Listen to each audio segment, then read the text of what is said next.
Oh, I'm the candidate for Edmonton Centre, and I'm running in Edmonton Centre. I've been the candidate in Edmonton Centre since August of 23. Look, the new leader is going to have lots of choices for a seat. His family is in Ottawa. But look, if he wants to run in Edmonton, there's lots of seats available. It will be a greater challenge to do that. But look, we know how to win elections here in certain parts of the city. Jason and I were teasing each other about that earlier. I won't be running in Sundre anytime soon, but I'm running in Edmonton Centre. 2 weeks later. Some breaking news for you this evening. Edmonton Centre MP Randy Boissonnault says he will not be a candidate in the next federal election. Folks, I'm starting to see a pattern of what Carney wants, Carney gets. First, we had Chandra Arya and Ruby Dalla both getting kicked out of the leadership race without really any explanation so far. And now we have Randy Boissonnault deciding to step down from his position days before the snap election is about to happen, when, as you saw from that opening clip, he made it clear Carney's not getting his riding, he's running in it, but now he's coming out with this same little spiel about family and how last year was tough. Boissonnault says many will not see this as a shock. He says the last year has been incredibly difficult for him and his family. We'll have more details on this when they become available. Now, I'm not saying that Carney is going to be running in Edmonton or Alberta, but he has floated that around for a while. And the question was always like, well, where is he going to run? They already had George Chahal there. They had Randy Boissonnault. Randy Boissonnault made it very apparent it might be tough for him to run in Alberta, and a lot of political analysts have said the same thing because Alberta is pretty conservative. I don't think they like Carney that much. But now all of a sudden Randy decides to drop out just before this election is about to happen. Things seem a little bit fishy when it comes to this guy. But with that being said, I wanted to do a quick little update to a story I covered in yesterday's video about Pierre Poilievre calling Doug Ford for some advice. Now, both of them addressed this in their press conferences today, and this is what they had to say. Good morning, Mr. Poilievre. Bill Curry from the Globe and Mail. Yesterday, there was a report saying that you'd had a conversation with the Ontario Premier, Doug Ford, to congratulate him on his win, and that you reportedly asked him for his support during the campaign, which he supposedly did not accept or was not willing to do that. So what is your version of that conversation? Why did it take nearly 3 weeks to congratulate him on his win? And why is it that we so rarely hear either of you say very nice things about each other? Well, the report is not accurate. I did speak to the Premier, as I do with all premiers whenever they want to talk. And we talk about bringing home jobs to Canada, supporting the Ring of Fire. Yeah, he called me. I think whoever put that story out in the Star was totally inaccurate. He didn't ask me for support, didn't ask me to endorse him. He asked for advice, and like I've told everyone, tell the people of Canada how you're going to protect them, how you're going to protect your jobs, your families, your communities and businesses. I gave the same advice to Prime Minister Carney. And as a very brief follow-up, sir, Sure. Will you be helping Mr. Poilievre in the election starting next week? I'm not going to help anyone. That's not my job. My job is to keep Ontario moving forward, to make sure that our agenda moves forward. We were very fortunate to get a mandate from the people, and we're going to move on that mandate. Now, I personally wasn't a fan of either of their responses. They didn't really clarify anything, in my opinion. But Doug Ford, he was going on about the endorsement thing when the article stated that he was not calling for an endorsement. So maybe Doug Ford just read the article incorrectly, but yeah, he does make it clear that he's not going to be supporting, he's not going to be helping Pierre in the upcoming election, especially with the Ontario ridings. But somebody who did get endorsed yet again was Mark Carney by Donald Trump. He emphasized that it's probably to their benefit that Pierre loses and that the Liberals get into power. Is it Liberal? Maybe, but a Conservative until I got involved, because I don't care who wins up there. I frankly probably would do better with the Liberal than the Conservative, if you want to know the truth. But just a little while ago, before I got involved and totally changed the election, which I don't care about, probably it's to our advantage actually, but the Conservative was leading against, I call him Governor Trudeau, the Conservative was leading by 35 points. So I don't know about that. I think Canada is a place like a lot of other places. If you have a good candidate, the candidate's going to win. Now, you got to admit, after hearing what Trump just said there, it does seem like he's maybe taking a bit more of an interest in our Canadian politics, and maybe he's trying to figure out what he can and can't take advantage of. I can only imagine if he figures out how Carney got into the position he's in now, what a field day Trump would have with that information. But as I mentioned in yesterday's video, Mark Carney today met with all the premiers. They had their first ministers meeting. And afterwards, he took questions from reporters. And one of the French media outlets took it upon themselves to point out all of his recent policies that he's put out and asked Carney to his face, how come you're actually not running for the Conservatives then? Take a listen. Bonjour, Monsieur Carney. Raphaël Pirot du Journal de Montréal. Journal de Montréal. Merci de répondre à nos questions. Thank you for taking our questions. In 1 week, you promised to, or you've already eliminated the carbon tax. You promised to remove the higher capital gains tax. You talked about pipelines. You also promised to remove the GST on a first home. And I'm wondering why you're not running for the Conservative Party. Yeah, at this point, I think we're all wondering why you keep running on these conservative policies if the Liberals have just been bashing them for the past how many years. But he decides to answer the question in English, although he won't repeat it because it will make him look bad. And he starts to go on about these programs that Pierre has already explained why he would cut. The question was... well, I won't repeat the question, if you don't mind. You do your own translation.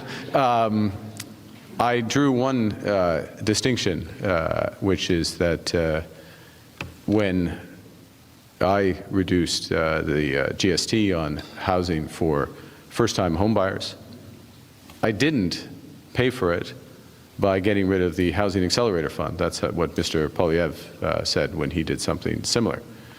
Because he doesn't understand the role of government in helping to create solutions in our economy. No, Pierre does understand the role of government, and he's talked about making it smaller, not so much bureaucracy like these programs create, as he explained here.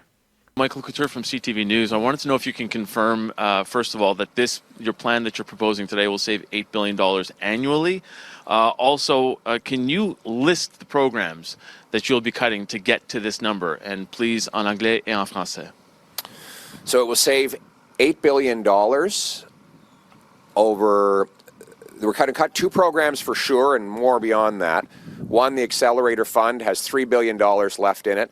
It has been a disastrous program that has led to less home building and more local bureaucracies. $3 billion will be saved from that. And then the Housing Infrastructure Fund that hasn't built any infrastructure or any housing and hasn't even instituted any announcements. They're not even accepting applications yet, 6 months after it was announced. What they're doing with the money is building up a big fat bureaucracy in Ottawa. That will be gone. So that's a total of $8 billion. Now, as I mentioned, this was the first ministers' meeting, and as we covered in yesterday's video, Danielle Smith has been expressing how frustrated she is with the federal government and how they've been treating Alberta. Now, she came out with a list of demands, and one of them happened to be repealing Bill C-69, which is the Impact Assessment Act. However, she calls it the New Pipeline Act. And when Carney was asked about this yesterday when he was at his press conference, he actually didn't answer it, even though the question was pretty direct on what they were looking for. You met with Premier Smith. She's advocating for the private sector to build pipelines across Canada. What I want to know is, you've said you're open to this kind of development, but can you make a commitment to Canadians and to Albertans that you will fight to get pipelines built? Yeah. That you will fight in the way that the industry wants, getting rid of the West Coast tanker ban, reforming C-69. Will you commit to those things? Yeah, Dave, thank you for the question, David. Look, and I had a meeting with the Premier this morning. I'll be with all the premiers tomorrow for the first ministers meeting. Let me tell you part of the focus of that meeting, because it goes directly to your question. It's about getting things done. It's about getting, yes, pipelines built across this country so that we can displace imports of foreign oil. It's about building out the energy infrastructure more broadly here in Alberta, which I would add would include projects such as the pathways. It's about building energy corridors and trade corridors, including potentially up from here through to Nunavut. So we have additional deep water ports and opportunities there. And so the commitment is to deliver those projects like those that we agree that are national priorities, and then the federal government using all of its power, including new legislative powers or new legislation, in order to accelerate delivering those projects. So then it gets into details of what's changed here and there, but the commitment is to deliver faster at a different scale. And if I may just add one other thing, I said a week ago or 10 days ago that we need to do things that had not been imagined or had not been thought possible at a speed we haven't seen before. And that's the nature of the time. And in order to do that, we're going to need to use at the federal level, not just a commitment for cooperation, which we have under my government, but also additional levers that we create. And I'll be laying some of those out tomorrow with the premiers. Now, I can't say that I'm surprised that he decided to skirt around the questions. However, his ministers came out and gave the answers for him pretty much, as this article came out saying Mark Carney's will maintain oil and gas emissions cap, environment minister says, and this is his new environment minister, Terry Duguid. A Mark Carney government will maintain the cap on emissions from the production of oil and gas, environment minister Terry Duguid said in a recent interview. And this is a strange decision because the PBO just came out with their report saying that the emissions cap actually will do more harm to the country than good.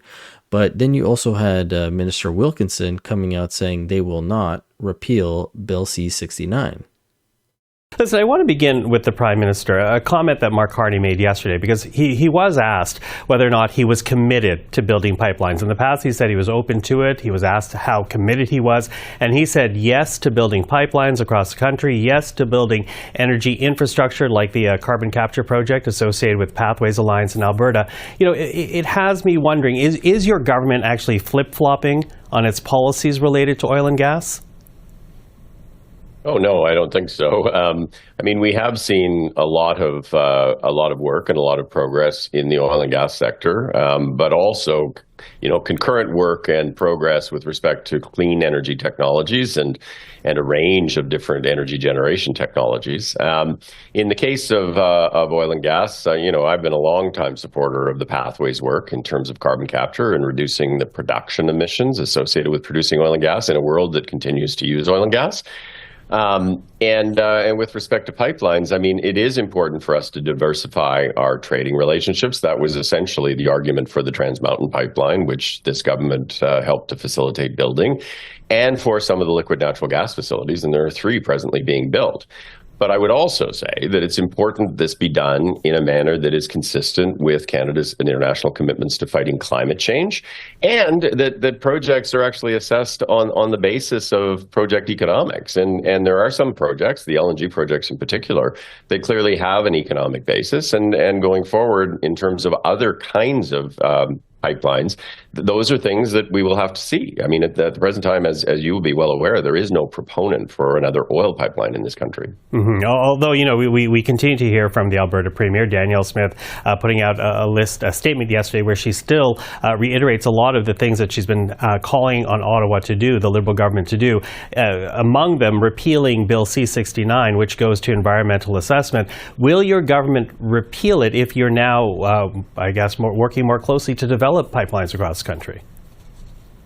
No, we're not going to repeal it. Now, after the ministers' meeting, Danielle Smith went on to a podcast of a sort, and she was asked about Mark Carney, how the interaction went, and she said that he seems pretty non-committal. A lot of the policies are very much like Justin Trudeau's, and that they need an election now. Some of Canada's business leaders are awful concerned with Mark Carney, of course, who just became Prime Minister when he won the Liberal leadership, because they're saying his policies are just like Justin Trudeau's. Now, you had a chance to speak with Mr. Carney this week. What was your message to him on behalf of Albertans? Well, I'll start by saying I found him pretty non-committal. I had 9 different items that I told him were interfering with oil and gas investment in our province, from the No More Pipelines bill to the tanker ban off the West Coast.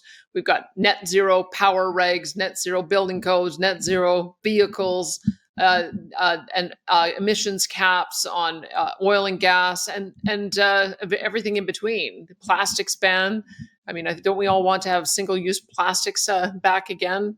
We're fighting that one out in court. And so I asked him, like, how are we supposed to believe that you're going to support this industry and our aspirations to double our oil and gas production unless you start repealing some of these offensive bills? And as I say, I got a bit of a non-committal response. What we really need to see is an election. We not only to solve some of these issues for Canadians, but also to have somebody at the table for the next 4 years who can negotiate a new Canada-U.S. free trade agreement and get us out of the tariff war that we're in. So I'll keep an open mind, but I can tell you I don't have a lot of enthusiasm or a high expectation that we're going to see very much difference. The same people at the table. We've had 10 years of being targeted by the federal government, and there would have to be some very swift action to demonstrate a change of direction. And frankly, I just haven't seen that yet. And I think a lot of us are actually feeling the same way, especially as we've been seeing all these announcements from Carney, which are the exact same as Pierre pretty much. And the election is on the way as of tomorrow, Sunday. That's when the reports say that things will start moving. So hopefully we have better days in the near future. But with that being said, I'd love to hear from you guys. Let me know what you think about all this in the comment section below. If you can, don't forget to hit the subscribe button. We're getting pretty close to 50,000 subscribers, which is amazing. But yeah, I hope you guys enjoy the rest of your weekend. And as always, I will catch you guys on the next one. Thanks so much.